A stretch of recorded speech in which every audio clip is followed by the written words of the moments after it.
Hey guys, how's it going? It is your boy, Big Blue Drew 97 here, coming at you with another Dr. Stone manga chapter reaction. This time reacting to manga chapter 195, and oh boy, has this been a long wait. I mean, it's only been 2 weeks, but it feels like ages. Mainly due to the fact that we got left on a major cliffhanger of, Suika being the next main character of Dr. Stone, which, you know what, I am okay with this, and I'm definitely okay with this. So, most likely, hopefully in this chapter, we are going to get more Suika trying to do science, as well as trying to rescue her fellow friends while searching for more revival fluid. Now, I don't expect for this to all be, like, done in this one chapter, but I wouldn't be surprised if it was. She got like a few people up together, face some trials and tribulations, and eventually find the revival fluid in this chapter, if not the next chapter, if not within the next few chapters. But either way, Suika's the main character, and that's all I can really ask for in Dr. Stone, except for more Nikki and Luna. Oh, man, I really love them. But yeah, I'm going to get into the reaction really soon, but before I do that, I'd like to ask you, if you haven't done so, to subscribe to my YouTube channel, where I do reaction videos to certain Shonen Jump series on Sundays when they come out. That includes Dr. Stone, Jujutsu Kaisen, and on some occasions, more or less, depending on the day, Black Clover. And without the way, if you haven't subscribed and that's something that you like, subscribe to my YouTube channel and hit that little notification button. And without the way, let's get right into reaction, starting with 195. Hopefully, is there a cover page? I think there may be a cover page, maybe not. No, unfortunately there's not, but it's fine because we are immediately starting off with Dr. Stone, Z equals 195, treasure hunter, all alone. As we have a Suika that's just... Okay, so yeah, we're starting off with a Suika already gathering the stone bodies of her fellow science brigade members of the Kingdom of Science, and unfortunately Suika is still a very small child, so she's having trouble carrying their stone bodies, but at the very least she's gotten Taiju, Senku, Chrome, and Gin all together, so it's very nice to see that she's doing that, as she's going to get more of them gathered together, as we have Suika's, the narrator saying, Suika's gotta find everyone's statue and bring them together. One of them has to have some revival fluid. So unfortunately, of the 4 that she has right now, none of them have revival fluid, so she's just banking on the idea that one of them has revival fluid. As we have Suika beginning to talk like, where you're not in a hurry to find us, Lord Suika. Oh wait, sorry about that. Was this not why we set aside revival fluid in advance? Hey, at least we're together again. Oh no! Suika's like making their voices and pretending to be them. You can tell that it's Suika because she responds, and it's so sad. But it's so adorable. And she's like, well, Suika wishes you could talk. She even admits that she's making them talk. And I'm like, oh, this is so sad. Suika misses you all so bad. Suika can't wait for a real reunion. Crack. She freaks out because she broke Ginryo's arm. Oh, she's carrying the broken armed Ginryo with her on her back. Oh, it's so sad. Oh, so sad. If a broken piece gets all eroded, it won't stick back. Alright, maybe Senku has some sticky stuff. As she's like looking inside of Senku's bag and she finds something. It's like, what is this? Hidden in his clothing? Just some old paper. Oh no. Oh, she says it's just some old paper. But then she begins to look more, but she can't really, she says it's old paper, but she can't really see that well because she's squinting, which is very sad, but it's just very hilarious. But now she's just going through all of their stuff, specifically going through Senku's stuff, and then she finds some glue, and she's like, oh right, Kohaku and the guys got caught in a big battle. They might have broken pieces there, and there. Suika had better gather them up quickly. So yeah, she's found some glue. She was able to stick Ginryo's arm back on his arm, weirdly enough. But yes, now she's discovered she's discovered Kohaku, Tsukasa, and Hyoga's bodies. It's a very sad moment because she's just holding Kohaku in her arms, and it's just, Oh, that's so sad. Now she's carrying her, and she realized, like, oh, maybe I can use this bike, but unfortunately the bike is broken. No. She thinks about what would happen if she had the motorcycle. And she's like, if Suika had a motorcycle, the spinning tires would carry Kohaku really easily. And she's carrying Kohaku, and she's like, spinning tires! And she has an idea, and through some miracle, because she kind of like understands a little bit of like how to do all of this stuff, she is able to like find the tires of the motorcycle that were apparently hidden, which good for them that they were able to hide it, and has now built like a sort of like kind of like rickshaw to help carry everyone back to like a singular location. So now she has Kohaku, and it gets even sadder because she's still talking to herself through them. And she says, haha, well done, Suika, as if it was Risui. And also, as you have, oh gosh, I forgot his name. Oh my gosh. With everyone in one place, there's no need of losing broken pieces. Oh my gosh, it's been so long since I've read Dr. that I forgot people's names. But you also have Kohaku. I'm pretty sure I'll remember his name eventually. You must be tired. Take a break and let us take over. As we have Suika's like beginning to cry. It's just this, oh man, I hate this. I mean, I love that we're focused on Suika, but she's like, this is just mentally torturing for her as well as for us as reading this. It's still so sad. But now she's like, except no one's actually talking. Suika is all alone in the world. As we see that it's nighttime and it cuts to daytime, as Suika is now like creating a type of instrument that she's going to be using for fishing. And she's like, Luna and Chelsea are the only ones Suika couldn't find, which means they were the backup revivers. They headed the opposite way. Yeah, so now she's using what she made to catch fish, which makes sense because she lived in Ishigami Village where they are very well versed in like fishing, so it makes sense that she'll be able to catch fish, and she caught a fair amount of fish, so she's able to eat good. So yeah, Suika won't be malnourished, but now she's packed some cooked fish in her bag, and she's like, Suika Exploration Squad is ready to set off, as she has her little bag. Oh, she uses the tire to hold. Oh, that's actually really cool. Okay, that's very cool. I like that idea that she's using the tire as a storage device. And she's like, if there were revivers too, then there should have some revival fluid. Oh gosh, I just realized. I just remembered what happened to their revival fluid. Luna, why are you an idiot? You're a capable gal, but you're also an idiot. But Suika's determined. She thinks that those two are Suika's last hope. Oh no! And she's journeying to their location, journeying past the river. She says, crack. She steps on the revival fluid, just like, a bottle fell down and broke! As she climbs up the mountain, she's fearing what's going to happen. And she's like, Luna, Chelsea, Suika finally found you! Thanks to that bottle of fluid you tossed! Suika had the exact same realization I had. He's like, well, if they hadn't tossed it, Suika might never have found them anyway. What's this here? Looks like Chelsea has a map. Is that it? That settles it.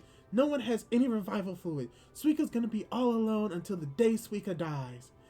It's very sad that she has this realization, but she's looking up at the stars and it's like, this was the last chance. Suika thought Suika would cry if there was no revival fluid after all.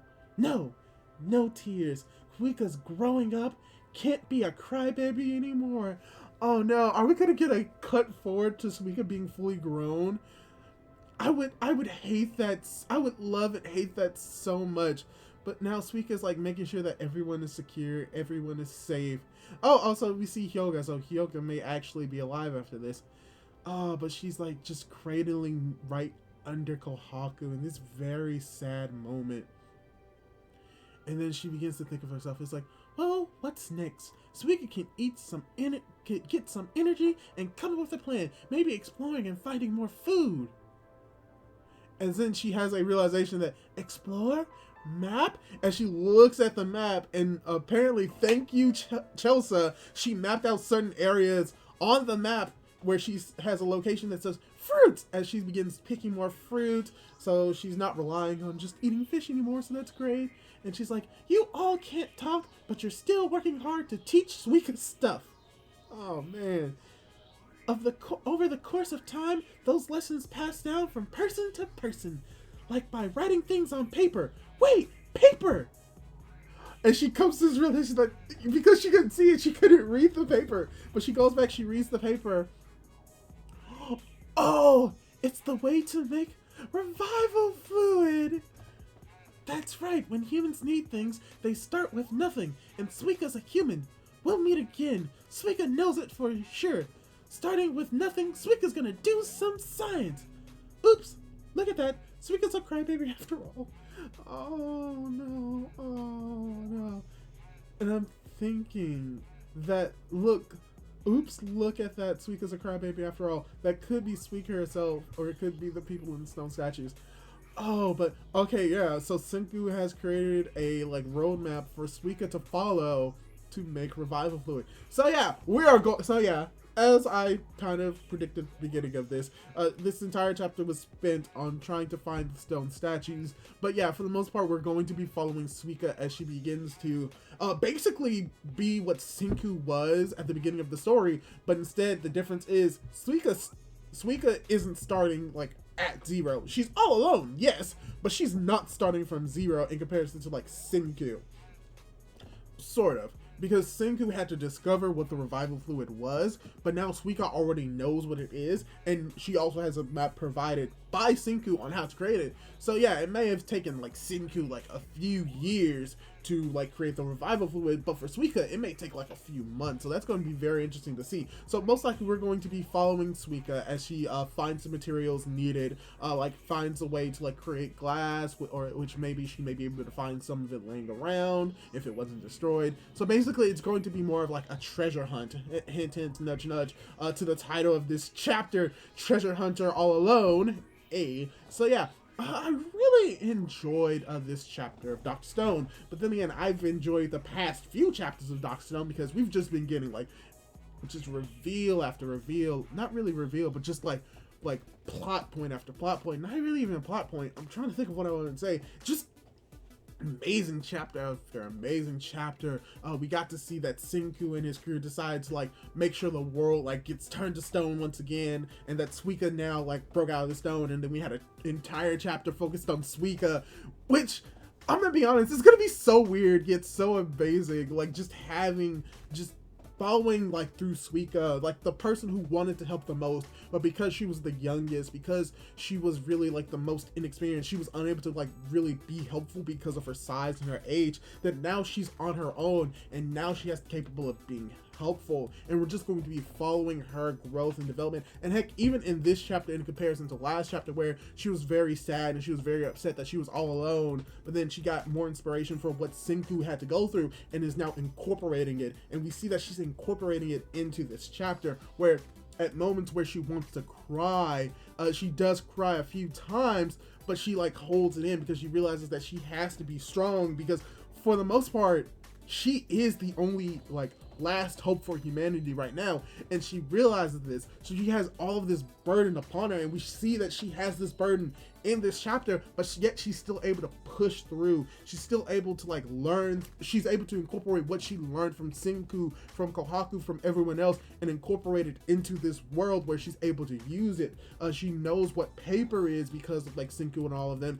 She also knows that when like a body part gets broken, that it needs to be like fixed and like basically glued together so it doesn't erode, because if it erodes then it won't be able to be revived. She learns all of this. She's able to get everyone into one place within this one chapter, which could be over the span of a few months, but she was able to do this all alone. Heck, she even like made a cart by herself. If anything, what is very interesting is that there's going to be like a lot of parallels between Suika being alone and Senku being alone at the beginning of this chapter. But what is even interesting about this is I think Suika may just be even more capable than Senku. She may not have like all the knowledge that Senku has of their world, but it doesn't really matter because Senku already gave that to her. Like, Senku had to learn that over multiple years. She, like, basically his entire lifetime up to that moment, but Suika's only had this for like a few years, and yet she's able to incorporate all of this. The fact that she's able to make a card on her own, even though, to be honest, she's a kid, even though she's probably most likely stronger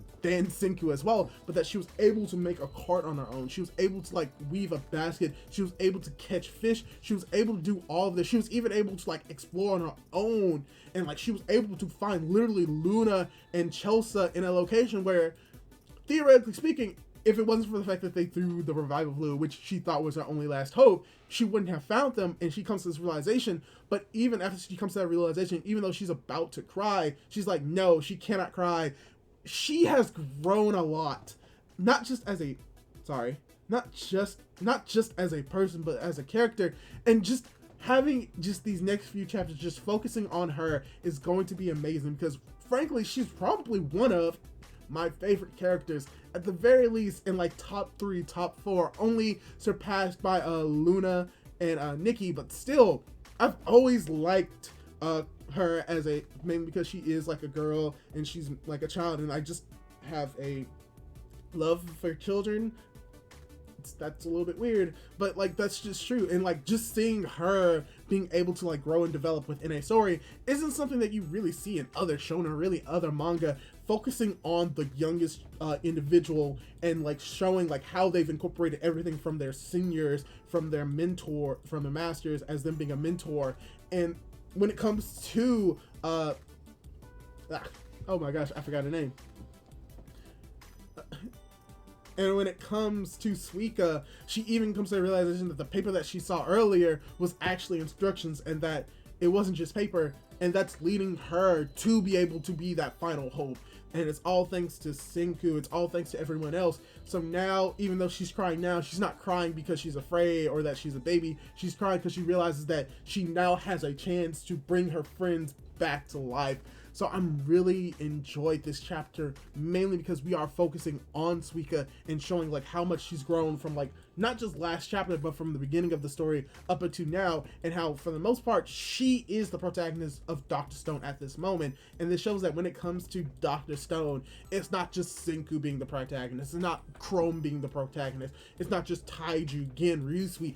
For the most part, they all are the protagonists within their own story, and it's great to see that now we're going to be focusing on Suika, the youngest, the most inexperienced, and how she's able to survive in this world, showing the connections for how science is something that should be passed down from generation to generation, and how what the prior people built up can be improved upon and be used in modern times, even if it's from a novice. In the same vein as how we learn about the Big Bang, we learn about genetics, we learn about like different animal fighting, all different classes, and we take that for granted because we just learned it in school at the age of like 7, 8, 9. But then we have to realize that, yeah, but hundreds of years ago, people didn't even know that existed, or it wasn't even as commonplace as it was, and it was only known by the higher ups. So it kind of shows the idea of that science can get progressively like rooted into the younger generations because of like how much knowledge that they have at one time and can incorporate,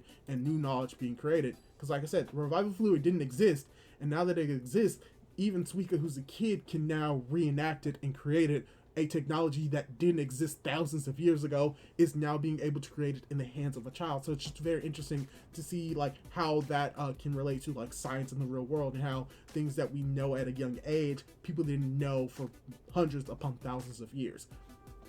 So yeah, spent a lot of time on that, which is probably the review portion of this, but all I can really say is that I really enjoyed this chapter. Hopefully you enjoyed this chapter as well. Most likely next chapter we're going to see Suika try to create the device on the paper to basically like recreate the revival fluid, and she may fail, she may succeed. If she fails, she'll try again and again, which could mean that we see her progress more and get older and older as she progresses it, perfects it. So I hope that we get to see Suika that a little bit older, but I still like Suika the age that she is, because she's still adorable, precious child that needs to be protected, but is still able to protect themselves. So most likely we're going to see her create the revival fluid and most likely use it on Senku or use it on someone else, possibly Kohaku. or even on everyone else, and then from there we may see the repercussions of the petrification, and potentially that even if you are revived from it, it may not be able to bring you back to life if you like just straight up like died. Maybe Hyuga is actually dead. He's just going to be a stone statue that comes back to life and is actually just a corpse. We just don't know, but I'm going to say that I'm really going to be looking forward to next chapter. Hopefully you're going to be looking forward to it as well. Hopefully you enjoyed this reaction / review of Dr. Stone chapter 195. And if you did, leave your thoughts down below on what you thought of this chapter. Did you like it? Did you dislike it? Do you think that Suika shouldn't be the main protagonist of Dr. Stone right now? And explain why you're wrong. Leave your thoughts down below. Leave a like on this video if you liked it. Subscribe to my YouTube channel. Do all of that cool jazz. And hopefully I'll be able to find you, and hopefully I'll be able to look and hopefully you can look forward to my next Dr. Stone chapter reaction / review. So without the way, do all that cool jazz, and hopefully I can catch you next time. Goodbye.